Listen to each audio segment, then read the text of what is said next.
يسألونك عن الأنفال قل الأنفال لله والرسول. السلام علیکم ورحمۃ اللہ وبرکاتہ نحمده ونصلی علی رسولہ الکریم اما بعد فاعوذ باللہ من الشیطان الرجیم بسم اللہ الرحمن الرحیم رب اشرح لی صدری ویسر لی امری واحلل عقدۃ من لسانی یفقہوا قولی رب زدنی علما اللہم فقہنا فی الدین رب یسر ولا تعسر وتمم بالخیر۔ آج انشاءاللہ ہم سورۃ الانفال رکو نمبر 8 شروع کریں گے۔ آیت نمبر 59 ہے وَلَا يَحْسَبَنَّ، اور نہ گمان کریں، الَّذِينَ كَفَرُوا، جن لوگوں نے کفر کیا، سبقوا کہ وہ بچ نکلے ہیں، انہم یقیناً وہ، لا يعجزون وہ عاجز نہیں کریں گے۔ یہاں پر ان کفار قریش کی طرف اشارہ ہے کہ جو بدر کی جنگ میں بھاگ نکلے تھے۔ یہاں پر ان سے فرمایا جا رہا ہے کہ وہ اللہ تعالیٰ کو عاجز نہیں کر سکتے۔ عاجز جو ہے وہ کہا جاتا ہے کہ دوسرے کو بے بس کر دینا، یعنی جو انسان کو لاجواب کر دے، جو چیز جس کا انسان جواب نہ دے سکے، جیسے معجزہ بھی اسی سے ہے، تو عاجز کہا جاتا ہے کہ جو بے بس کر دے۔ تو یہ ایسے کافر ہیں کہ جو اللہ تعالیٰ کو بے بس نہیں کر سکتے۔ اگر ان کو ان کے کفر کی سزا نہیں دی جا رہی، ان کو مہلت دی جا رہی ہے، تو اس میں بھی اللہ تعالیٰ کی حکمت ہے۔ جیسا کہ اللہ تعالیٰ سورۃ العنکبوت میں بھی فرماتے ہیں کہ ام حسب الذین یعملون السیئات ان یسبقونا، کہ یا ان لوگوں نے جو برے کام کیے ہیں یہ گمان کرتے ہیں کہ وہ ہم سے آگے نکل جائیں گے۔ بہت ہی برا فیصلہ ہے، ساء ما یحکمون، بہت ہی برا فیصلہ ہے جو وہ کرتے ہیں۔ یعنی کافروں کی تعداد بہت زیادہ ہے، انہوں نے مکہ میں مسلمانوں کو اذیتیں دی، مسلمانوں کو ہجرت پر مجبور کیا، ان کے مال اسباب بھی لوٹ لیے، لیکن وہ اس خوش فہمی میں نہ رہیں کہ وہ اسلام کو یا اہل اسلام کو وہ مغلوب کر سکتے ہیں، یا اگر ان کو کوئی بھی کامیابی ملی ہے تو وہ آئندہ بھی ان کو مل سکتی ہے۔ تو اللہ تعالیٰ فرما رہے ہیں کہ وہ اللہ تعالیٰ پر بازی نہیں لے کے جا سکتے۔ اللہ تعالیٰ ان سے انتقام لینے والا ہے، چاہے وہ دنیا میں ہو، دنیا میں بھی ان کو ذلیل و رسوا کیا جائے گا، اور آخرت میں بھی ان کو عذاب سے دوچار کیا جائے گا۔ اور ایسا ہوتا ہے کہ بعض دفعہ انسان اگر گناہ کے کاموں میں ہے، اللہ رسول کی نافرمانی کر رہا ہے، اور دنیا میں وقتی طور پر اس کو کامیابی مل جاتی ہے، اس کی پکڑ نہیں ہوتی، تو وہ اس خوش فہمی کا شکار ہو جاتا ہے کہ میں بالکل ٹھیک کر رہا ہوں، یا پھر یہ ہے کہ وہ اللہ تعالیٰ کو دھوکہ دے جائے گا، اس سے بچ سکتا ہے۔ لیکن یہاں پر یہ بتایا جا رہا ہے کہ اللہ تعالیٰ کو دھوکہ نہیں دیا جا سکتا۔ سورہ نور میں بھی اللہ تعالیٰ نے فرمایا، آیت نمبر 57 ہے کہ جن لوگوں نے کفر کیا، آپ ان کے بارے میں یہ گمان نہ کریں کہ وہ زمین میں عاجز کر دینے والے ہیں، بلکہ ان کا ٹھکانہ آگ ہے، اور وہ یقیناً بہت ہی بری لوٹ کر جانے کی جگہ ہے۔ اور بعض دفعہ کافروں کو ڈھیل دینا جو ہے، یہ مسلمانوں کی آزمائش بھی ہوتا ہے کہ وہ اللہ تعالیٰ کی اطاعت میں کتنے پکے ہیں، یا پھر یہ کہ اللہ تعالیٰ کی کاز کے لیے وہ کتنی قربانی دے سکتے ہیں۔ اور آج ہم اپنی آنکھوں سے دیکھ رہے ہیں کہ مسلمان کتنی زیادہ قربانیاں دے رہے ہیں، کس طرح وہ اپنے مقصد پر، اللہ تعالیٰ کے دین پر ڈٹے ہوئے ہیں، لیکن کافروں کو بہت زیادہ ڈھیل دی جا رہی ہے۔ لیکن اس میں ان کو یہ خیال نہیں کرنا چاہیے کہ وہ اللہ تعالیٰ کو عاجز کر دیں گے، یا پھر وہ اس سزا سے بچ جائیں گے جو اللہ تعالیٰ نے ان کے لیے تیار کر رکھی ہے، دنیا میں بھی اور آخرت میں بھی۔ اب یہاں پر یہ آیت اس لیے ہے کہ ان لوگوں کو بتانا مقصود تھا کہ جو بدر کی جنگ کے بعد، بدر کی شکست کے بعد بھی مسلمانوں کی، آپ صلی اللہ علیہ وآلہ وسلم کی دشمنی سے باز نہیں آئے تھے، آپ صلی اللہ علیہ وآلہ وسلم کے خلاف سازشیں کرتے جا رہے تھے۔ ان کو یہ کہا جا رہا ہے کہ آپ یہ خیال نہ کریں کہ آپ کو ایسے ہی چھوڑ دیا جائے گا۔ اور دوسری طرف مسلمانوں سے کیا کہا جا رہا ہے، وَأَعِدُّوا لَهُمْ، اور تم تیاری کر کے رکھو، مستطاعتم جس کی تم استطاعت رکھتے ہو، اور جو تم استطاعت کرتے ہو یا استطاعت رکھتے ہو اس سے تیاری کر کے رکھو، من قوت قوت سے، و من رباط الخیل اور گھوڑے باندھنے سے، ترہبونا تم خوف زدہ کرو گے، بھی اس کے ساتھ، عدو اللہ اللہ کے دشمن کو، و عدوکم اور اپنے دشمن کو، و آخرین اور دوسروں کو، من دونہم جو ان کے علاوہ ہیں، لا تعلمونہم جنہیں تم نہیں جانتے، اللہ یعلمہم اللہ ان کو جانتا ہے، وما تنفقوا اور جو بھی کچھ تم خرچ کرو گے، من شیئن کوئی بھی چیز، فی سبیل اللہ اللہ کے راستے میں، یوفا پوری کی پوری دی جائے گی، الیکم تمہیں، وانتم لا تظلمون اور تم پر ظلم نہیں کیا جائے گا۔ اب یہاں پر مومنوں کو کیا حکم دیا گیا کہ تیاری کرو ان کے لیے۔ یہ جو ورڈ استعمال کیا گیا اعدو، یہ عدد سے ہے، یعنی جیسے گنتی کرنا ہوتا ہے اور تیاری کے معاملے میں یہی ہوتا ہے کہ جب انسان کسی بھی چیز کی تیاری کر لیتا ہے تو اینڈ پر اس کو گنا جاتا ہے کہ وہ چیز واقعی پوری نہیں ہے یا نہیں. تو اسی سے یہ لفظ نکلا ہے وَأَعِدُّوا، اور تم تیاری کر کے رکھو. اور پھر فرمایا گیا کس چیز کی تیاری کر کے رکھو؟ مستطاعتم، یعنی جتنی بھی تم استطاعت رکھتے ہو، کیونکہ ہم جانتے ہیں کہ اس وقت مسلمانوں کی مالی حالت بہت ہی زیادہ مخدوش تھی، ان کی تعداد کم تھی، ان کے پاس مادی اسباب بہت کم تھے. اور پھر کیا کہا گیا کہ کس چیز سے تیاری کر کے رکھو؟ قوت سے. یہاں پر کون سی قوت مراد ہے؟ جنگی قوت مراد ہے. یعنی مسلمان اگرچہ بدر میں شکست مسلمانوں نے دشمنوں کو دے دی، لیکن پھر بھی دشمنوں کا غیظ، ان کا غصہ جو تھا وہ کم نہیں ہوا. وہ جاتے ہوئے دھمکی دے کر گئے، اور ہم جانتے ہیں کہ انہوں نے یعنی اپنی تیاری کی قسم کھائی تھی کہ ہم اس شکست کا بدلہ ضرور لیں گے. اور پھر کہا گیا کہ تم بھی تیاری کر کے رکھو جتنی بھی استطاعت ہے اور جتنی بھی تمہارے پاس پہنچ ہے. اب یہاں پر قوت سے ساری چیزیں اس میں مراد آ جاتی ہیں، چاہے وہ اسلحہ ہو، چاہے وہ ٹریننگ ہو، چاہے وہ مین پاور ہو، یا کوئی بھی چیز ہو. اور پھر خاص طور پر اگر ہم دیکھیں تو حدیث میں نبی صلی اللہ علیہ وآلہ وسلم نے قوت سے مراد کیا کہا؟ تیر اندازی. آپ نے 3 دفعہ یہ بات فرمائی کہ تیر اندازی سیکھو، تیر اندازی سیکھو. اور تیر اندازی جو ہے وہ سواری سے زیادہ بہتر ہے. یعنی دشمن کے خلاف جو بھی چیز مدد کرے اس کی تیاری کر کے رکھو. اور ایسا نہیں ہے کہ بغیر تیاری کے میدان جنگ میں کود جاؤ. اور پھر کیا ہوگا؟ نبی صلی اللہ علیہ وآلہ وسلم نے جیسے اس کی بہت زیادہ بشارت دی. آپ نے فرمایا کہ جس نے اللہ کی راہ میں ایک تیر چلایا اس کے لیے جنت میں ایک درجہ ہے، اور جس نے راہ خدا میں ایک تیر پھینکا اس کے گناہوں کا فدیہ بن جائے گا، اور دوزخ سے اسے آزاد کروانے والا ہوگا. پھر آپ صلی اللہ علیہ وآلہ وسلم نے یہ بھی فرمایا کہ ایک تیر 3 لوگوں کو جنت میں لے جاتا ہے، اس کے بنانے والے کو، اس کے پھینکنے والے کو، اور تیر پکڑانے والے کو. اور اگر ہم اس کو آج کل کے دور میں دیکھیں تو جو بھی اسلحہ، جو بھی جنگی سامان تیار کیا جاتا ہے اچھی نیت سے اسلام دشمنوں پر حملہ کرنے کے لیے، تو وہ بہت بڑے اجر کا باعث ہے. چاہے وہ کوئی میزائل بنا رہا ہے، چاہے وہ کوئی بھی چیز بنا رہا ہے، لیکن وہ اللہ تعالیٰ کے راستے میں استعمال کرنے کے لیے بنا رہا ہے تو اس کا بہت بڑا اجر ہوگا. پھر دوسری چیز اللہ تعالیٰ نے کیا فرمائی کہ وَمِن رِبَاطِ الْخَيْلِ، رباط کہتے ہیں ربط سے ہوتا ہے، اور ربط جیسے باندھنا ہوتا ہے نا، اسی طرح یعنی گھوڑوں کے باندھنے سے. اور گھوڑوں کے بہت ہی زیادہ اس کی قرآن میں ہم بہت جگہ ان کا ذکر پڑھیں گے کہ یہ کیسی مخلوق ہے کہ جس میں اللہ تعالیٰ نے خیر و برکت رکھی ہے. نبی صلی اللہ علیہ وآلہ وسلم نے فرمایا کہ قیامت تک کے لیے خیر و برکت گھوڑوں کی پیشانی کے ساتھ بندھی ہوئی ہے، یعنی اجر و ثواب اور مال غنیمت. یعنی یہ کیا کرتے ہیں کہ یہ صبح صبح اللہ تعالیٰ کی، یا صبح یا رات میں، یا جب بھی جنگ کا وقت ہوتا ہے یہ دوڑتے ہیں اور یہ اپنی جان خطرے میں ڈالتے ہیں مجاہدوں کے ساتھ. تو اس وجہ سے کہا گیا کہ گھوڑوں کے ساتھ بھی تیاری رکھو. اور یہ جو آیت کا کانٹیکس ہے نا، یہ جنگ بدر کے کانٹیکس میں یہ آیت نازل ہوئی، تو اس وقت جنگی تیاری کے لیے جو چیزیں استعمال ہوتی تھی ان کا ذکر کیا گیا. یعنی ایک اعتراض یہ بھی ہو سکتا ہے کہ قرآن میں کہا گیا کہ گھوڑوں اور تیروں سے تیاری کرو، اور پھر یہ ہے کہ تیر اندازی سیکھو، یا گھوڑوں کو پالو، یا گھوڑوں کو جو ہے وہ تیاری کر کے رکھو. اور آج کل تو اس طرح سے جنگ نہیں کی جاتی. تو اس میں یہ چیز سمجھنے کی ضرورت ہے کہ اس وقت کی جو ضروریات تھی ان پر توجہ دلائے گی، لیکن آج کل کے حساب سے جنگ کی جو ضروریات ہیں اس کی تیاری کر کے رکھنی چاہیے، یا جو بھی اس وقت کا اسلحہ ہو. کیونکہ اس وقت گھوڑے جو تھے وہ سواری کے لیے استعمال ہوتے تھے، کیریئر تھے، ہتھیار اٹھانے کے لیے استعمال ہوتے تھے. تو آج کل جو چیزیں استعمال ہوتی ہیں وہ جمع کر کے رکھو. اور اس کا مقصد کیا ہو کہ ترہبون بہ عدو اللہ، کہ اس کے ساتھ اللہ کے دشمن کو ڈراؤ.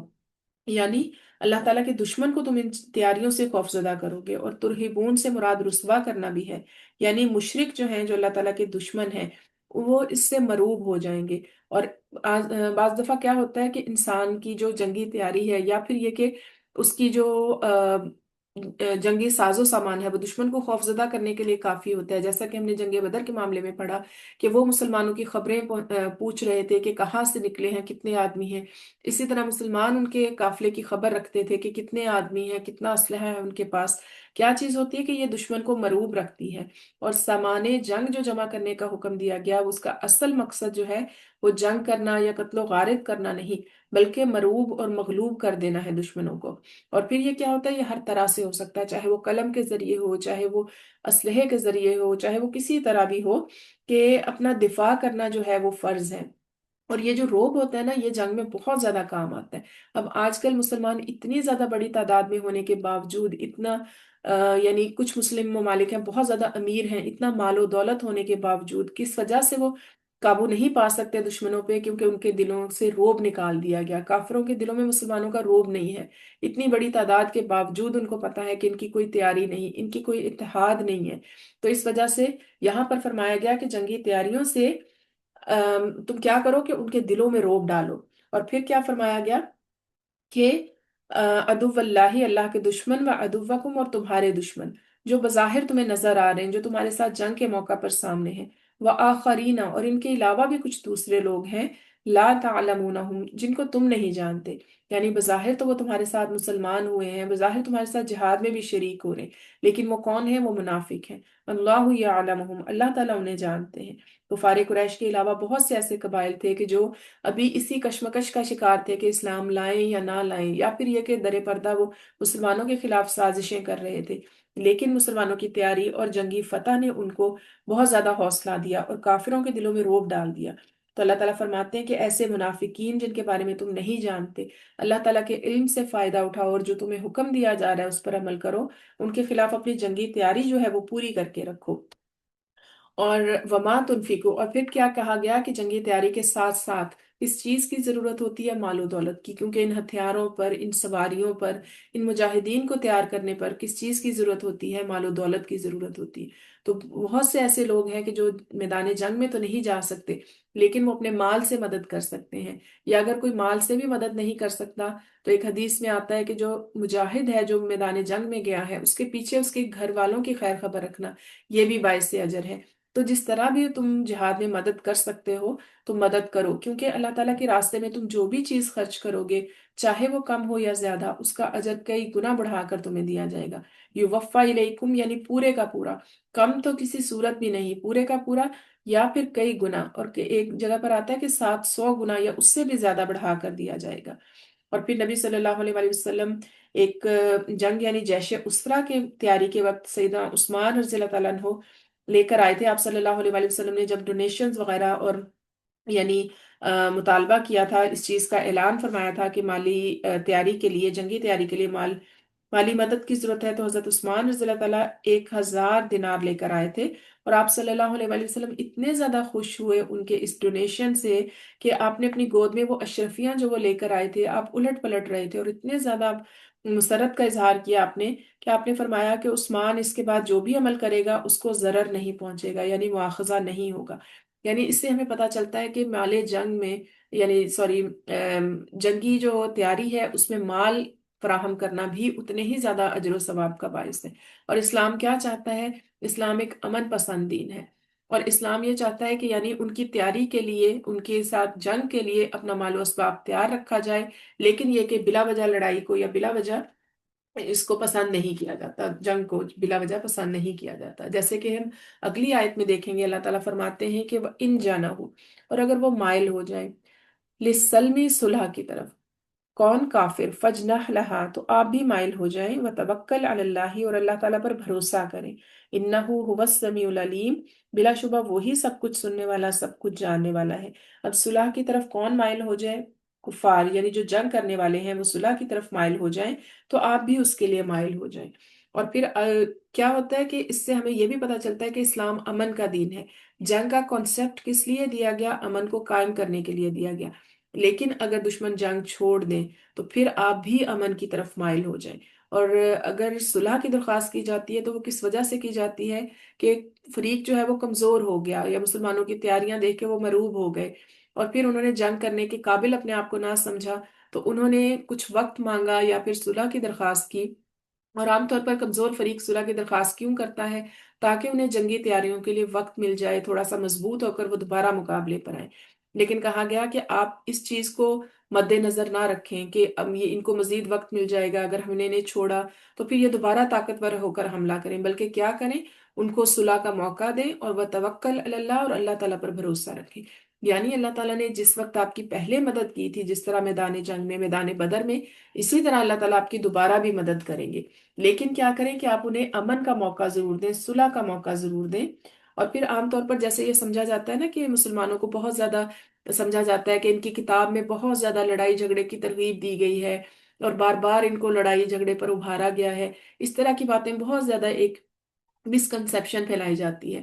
لیکن یہ والی آیت جو ہے یہ کبھی کوٹ نہیں کی جاتی کہ اگر وہ صلح کی طرف جھکے ہیں تو وہ صلح کی طرف آپ بھی جھک جائیں، بلکہ یہ آیت جو ہے کہ مسلمانوں کو، مومنوں کو قتال پر ابھاریں، اس طرح کی آیتیں یعنی آؤٹ آف کانٹیکس نکال کر بتا دی جاتی ہیں۔ لیکن ہمارا دین جو ہے وہ امن کا دین ہے اور صلح کو بہت زیادہ پسند فرماتا ہے، اور جنگ صرف اس وقت کے جب اپنے دفاع کے لیے ہو یا پھر اللہ کا کلمہ بلند کرنے کے لیے ہو، اس وقت جنگ کی اجازت ہے۔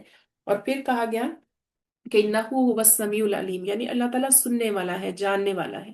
اللہ تعالیٰ ہر چیز کو جاننے والا ہے، کہ جو بھی جی اللہ تعالیٰ ہر چیز کو سننے والا بھی ہے اور جاننے والا بھی ہے، یعنی جو بھی تمہاری نیت ہے یا ان لوگوں کی جو بھی نیت ہے وہ اللہ تعالیٰ اس چیز کو جانتے ہیں۔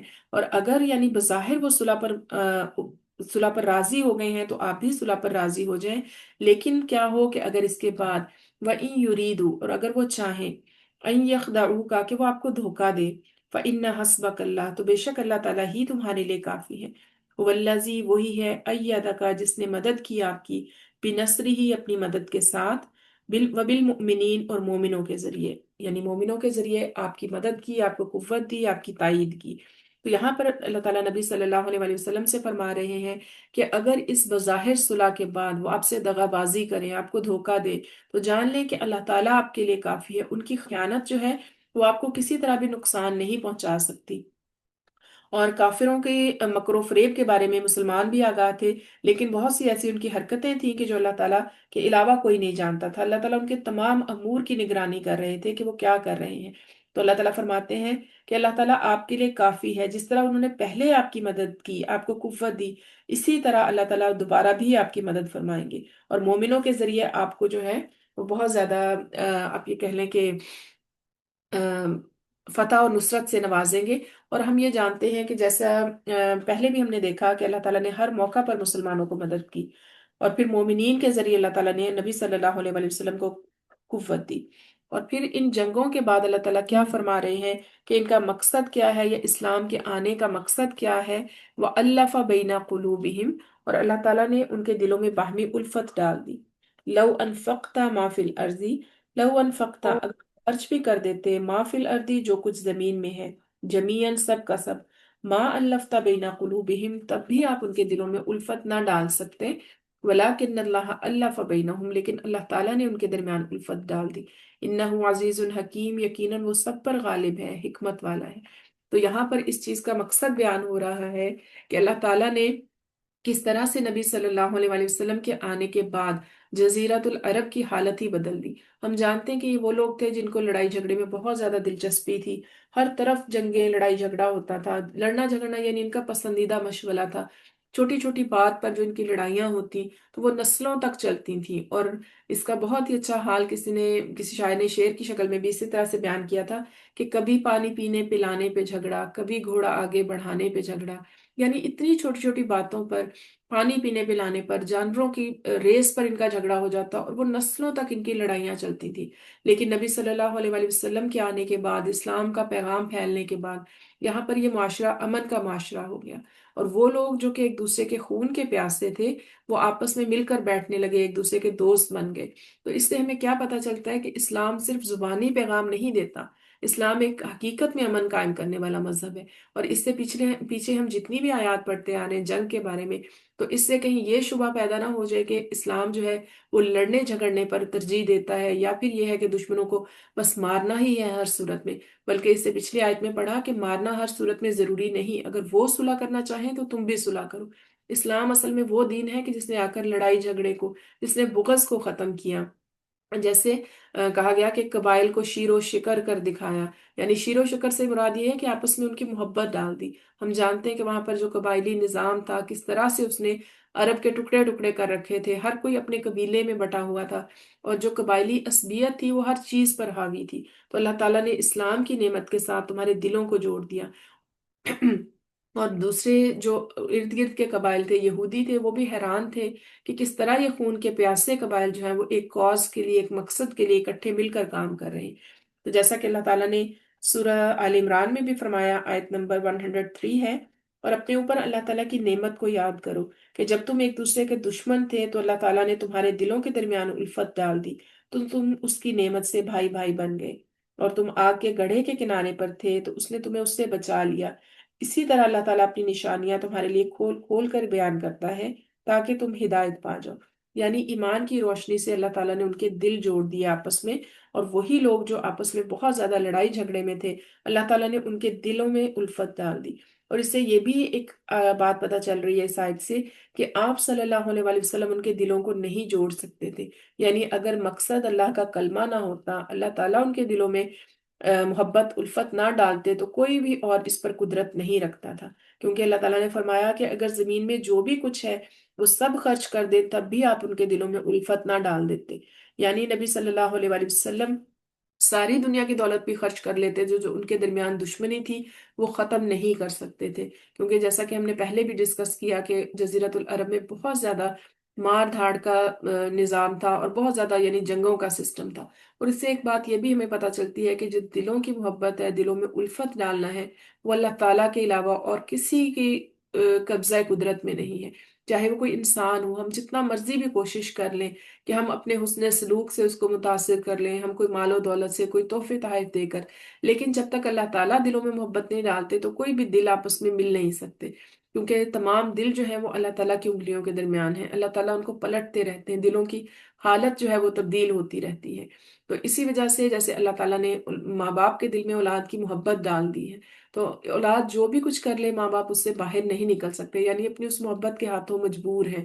اسی طرح تمام دل جو ہے وہ اللہ تعالیٰ کے ہاتھ میں ہے۔ اگر انسان کسی کے لیے خود سے کوشش کرنا چاہے تو کبھی بھی ایسا نہیں ہوتا کہ کسی کے دل میں اپنی محبت پیدا کر لے۔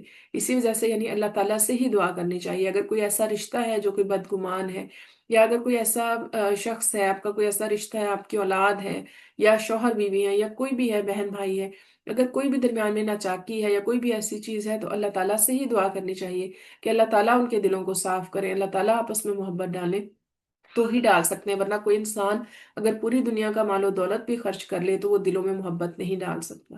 اللہ تعالیٰ نے فرمایا کہ انہ عزیز الحکیم، یقیناً اللہ تعالیٰ بہت حکمت والا ہے۔ یعنی اللہ تعالیٰ نے اپنے فضل سے، اپنی رحمت سے اللہ تعالیٰ نے ان کو کلمے پر، ایک کلمے پر جمع کر دیا۔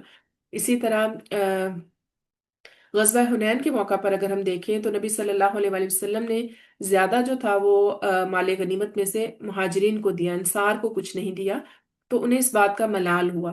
آپ صلی اللہ علیہ وآلہ وسلم نے انصار سے فرمایا کہ اے گروہ انصار، اگر میں نے تمہیں گمراہ نہیں پایا تھا؟ اللہ تعالیٰ نے تمہیں میری وجہ سے ہدایت بخشی، اور کیا تم اختلاف و انتشار میں مبتلا نہیں تھے؟ میری وجہ سے اللہ تعالیٰ نے متفق اور متحد کر دیا، اور تم فقیر تھے تو میری وجہ سے اللہ تعالیٰ نے تمہیں دولت مند بنا دیا۔ تو پھر نبی صلی اللہ علیہ وآلہ وسلم اس سلسلے میں جب بھی کوئی بات کرتے تو انصار جواب میں کہتے کہ یقیناً اللہ تعالیٰ اور اس کا رسول ہی زیادہ احسان فرمانے والے ہیں۔ یعنی آپ صلی اللہ علیہ وآلہ وسلم کا آنا، اسلام کا پھیلنا اور دلوں کا آپس میں صاف ہو جانا، یکجا ہونا، یہ اللہ تعالیٰ کی بہت بڑی نعمت ہے۔ مال غنیمت تو اس کے مقابلے میں کچھ بھی نہیں، اور انصار بھی اس پر راضی بھی ہو گئے۔ جیسے نیکسٹ آیت میں اللہ تعالیٰ فرماتے ہیں کہ یا ایھا النبی حسبک اللہ، اے نبی آپ کو بس اللہ تعالیٰ کافی ہے، وَمَنِ اتَّبَعَكَ مِنَ الْمُؤْمِنِينَ، اور مومنوں میں سے ان کو بھی جو آپ کے پیچھے چلے ہیں۔ اب اس آیت کو دو طرح سے سمجھا گیا، دو طرح سے اس کے میننگ ہے۔ ایک تو یہ کہ یا ایھا النبی حسبک اللہ، کہ اے نبی آپ کے لیے اللہ تعالیٰ کافی ہے، اور ان لوگوں کے لیے بھی کہ جو آپ کی پیروی کر رہے ہیں ان کے لیے بھی اللہ تعالیٰ کافی ہے۔ اور دوسری طرح دوسرا اس کا مطلب یہ ہے کہ اے نبی آپ کے لیے اللہ تعالیٰ بھی کافی ہے، اور ساتھ وہ مومن جو آپ کی پیروی کر رہے ہیں وہ بھی آپ کے لیے کافی ہیں۔ یعنی چاہے وہ تعداد میں کم ہے لیکن وہ مخلص مومن ہیں تو وہ آپ کے ساتھ ہیں، وہ آپ کو کافی ہیں اس بڑی تعداد سے۔ کافروں کی جو بہت بڑی تعداد ہے اس کے مقابلے میں جو مخلص مومن ہیں وہ زیادہ طاقتور ہیں، کیونکہ وہ آپ کے ساتھ اخلاص سے ہیں۔ اور نبیوں کے اگر ہم جتنے بھی قصے پڑھیں، نبیوں کے اصحاب ہم دیکھتے ہیں کہ شروع میں بہت ہی کمزور لوگ ہوتے ہیں، یا پھر یہ کہ معاشرے کے دبے ہوئے لوگ ہوتے ہیں یا غلام طبقہ ہوتا ہے، لیکن وہ بہت ہی کم بے شک تعداد میں ہوں لیکن وہ خالص ہوں، تو اللہ تعالیٰ نے اس جماعت کو اس پر پریفر کیا ہے کہ جو بہت بڑی تعداد میں ہوں لیکن ان میں ایمان نہ ہو۔ جیسے ہم حضرت عیسیٰ علیہ السلام کا دیکھتے ہیں کہ صرف 12 حواری تھے ان کے، اور اسی طرح حضرت موسیٰ علیہ السلام کی قوم جو تھی وہ بظاہر تعداد میں بہت بڑی تھی، بنی اسرائیل لاکھوں کی تعداد میں تھے جب وہ مصر سے نکلے، لیکن چونکہ ان کے دلوں میں اللہ تعالیٰ کا تقویٰ نہیں تھا، ان کے دلوں میں ان کی جو طبیعتیں تھیں ان میں شر تھا،